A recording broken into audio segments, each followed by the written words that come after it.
Welcome my dear students. দেখো, GI tag মানে হচ্ছে জিওগ্রাফিক্যাল ইন্ডিকেশন। কোনো একটা নির্দিষ্ট অঞ্চলের বিখ্যাত কোনো পণ্য বা বহুদিন ধরে সুনামের সহিত তৈরি হচ্ছে, সেই অঞ্চলের মানে পণ্য আর নকল যাতে না করতে পারে, তাহলে কি করে গভর্নমেন্ট সেটার উপরে জিআই ট্যাগ লাগিয়ে দেয়, যাতে তার একটা বিশেষত্ব থাকে, সেখানকার লোকরা উৎসাহিত হয়।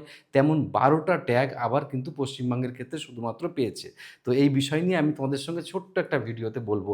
আর এগুলো তোমাদের কিন্তু মুখস্থ করতে হবে। পরীক্ষাতে বারবার আসে। ওয়েস্ট বেঙ্গলের জন্য তো একদম নিশ্চিত আসবে এখান থেকে একটা কোয়েশ্চেন। তাছাড়া সেন্ট্রাল গভর্নমেন্টের ক্ষেত্রেও এসব আসে পরীক্ষাতে। তো আমরা সেটাই ১২টা জিনিস আবার নতুন করে জুড়ে গেল। সেগুলো নিয়েই চর্চা করব তোমাদের সঙ্গে। এই যেমন এক্সাম্পল যদি বলি, দার্জিলিংয়ের চা। তাহলে ওটা দার্জিলিংয়ের জন্যই বিখ্যাত। এবার ভদ্রেশ্বরে যদি চা হয় তাহলে দার্জিলিংয়ের চা বলা যাবে না। এবার মনে করো জয়নগরের মোয়া। জয়নগরের জন্যই বিখ্যাত। অন্য জায়গার জন্য বিখ্যাত হবে না। অন্য জায়গায় মোয়া তৈরি করবে, কিন্তু ব্র্যান্ড ভ্যালু কার থাকবে? জয়নগরের। ব্যাপারটা এরকম। আমি আসছি আরও খুলে আমরা বলে নেব ব্যাপারটা।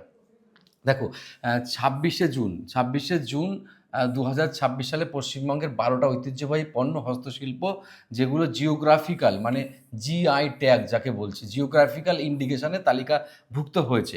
পশ্চিমবঙ্গের মোট জিওগ্রাফিক্যাল ইন্ডিকেশন জিআই সংখ্যা বর্তমানে ৪৭-এ পৌঁছলো। তার মানে দেখো, ১২টা এখন হলো, আর আগে ছিল কত? তাহলে ১২টা বাদ দিয়ে দাও, তাহলে ৩৫টা আগে ছিল। তার মানে ৩৫টা ছিল আগে, আর এখন ১২টা তৈরি হলো, মোট ৪৭টা। পরীক্ষাতে কিরম কোশ্চেন আছে যে এখন জিআই ট্যাগের সংখ্যা কতগুলো আছে? ৪৭টা টোটাল এখন টিল টাইম। এরপরে আবার বাড়তে পারে। এবার এই ভিডিওটা যখন ৫ বছর পরে যদি কেউ দেখে, তখন কিন্তু ভিডিওটা চেঞ্জ হতে পারে। ব্যাপারটা এরকমই বলে রাখলাম। এবার পরেরটায় চলে যাচ্ছি আমি। কোথায় কিরম কারা কারা পেয়েছে দেখো। শান্তিনিকেতনের বাটিক মানে বুটিক যেটাকে বলে। দেখো, এই যে আমরা যখন যাই দেখবে বাজার বসে, সেখানে নিত্য নতুন ধরনের কাজ আমরা হস্তশিল্প দেখতে পাই, শাড়ি বা বিভিন্ন রকম জিনিস, সেগুলোর উপরে কিন্তু জিআই ট্যাগ পেয়েছে এবার। শান্তিনিকেতন একতারা, দেখবে একতারা যেগুলো শান্তিনিকেতনের একতারা গান গায়, যে বাউলের গান গায়, সেইগুলো কিন্তু বিখ্যাত এবং সেই অঞ্চলের জন্য বিশেষায়িত। ঠিক আছে, পরেরটায় চলে যাব আমি জিআই ট্যাগের জন্য। দেখো, মেচা সন্দেশ, এটা হচ্ছে বেলিয়াঘাটের বাঁকুড়ার মেচা সন্দেশটা কিন্তু জিআই ট্যাগ স্পেশাল ওখানকার। মনোহরা জনাইয়ের, হুগলি জনাই আছে না, জনাই স্টেশনও আছে দেখবে ওখানকার। বা কলকাট্টি জুয়েলারি কলকাতা, এটাও কিন্তু এইগুলোও জিআই ট্যাগ পেয়েছে। বাকিগুলো আমরা আরেকবার জেনে নেব। দেখো, এটা হচ্ছে বেঙ্গল সিঙ্গিং বাউল, বিক্রমপুরে বেঙ্গল সিং বাউল, এটাও কিন্তু জিআই ট্যাগের মধ্যে। বলাগড়ের নৌকা স্পেশাল, এই যে নৌকা, এটা নিশ্চয়ই কোনো টাইপ আছে যে টাইপের অন্যরা তৈরি করতে পারে না, তারাই তৈরি করতে পারে। করতে পারলেও এখানে আগে হয়েছে, সেই জন্যই কিন্তু এই ট্যাগগুলো পায় মূলত। এবার দেখো আশাপুরের বেগুন। বেগুনও দেখো স্পেশাল তালিকায় চলে আসে, যারা জিআই ট্যাগ পাচ্ছে। ঠিক আছে,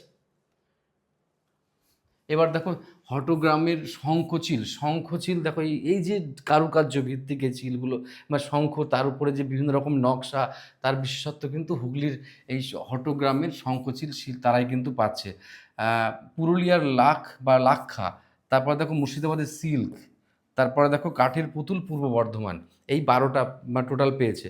তো আশা করি আমার প্রত্যেকটা প্রিয় স্টুডেন্ট একবার নোট করে নেবে, কারণ এইসব ছোটোখাটো জিনিস তোমার চাকরির পরীক্ষাতে ডিফারেন্স গড়ার জন্য কিন্তু যথেষ্ট ইম্পর্ট্যান্ট হিসেবে গুরুত্বপূর্ণ ভূমিকা রাখে। আই হোপ তোমরা এই ভিডিওতে একটা নতুন জিনিসকে এক্সপ্লোর করতে পারলে, বেশ ভালো লাগলো। তোমরা এবার কমেন্টস করবে যে এরকম টাইপের শর্ট ভিডিও তোমরা চাইলে কমেন্ট করবে। আমি মাঝে মাঝে যখন সময় পাবো অবশ্যই একটা করে এরকমভাবে ইনফরমেটিভ ভিডিও, যেগুলো পরীক্ষার জন্য ইম্পর্ট্যান্ট, সেটা আমি প্রোভাইড করব। বেস্ট অফ লাক, খুব ভালো থেকো।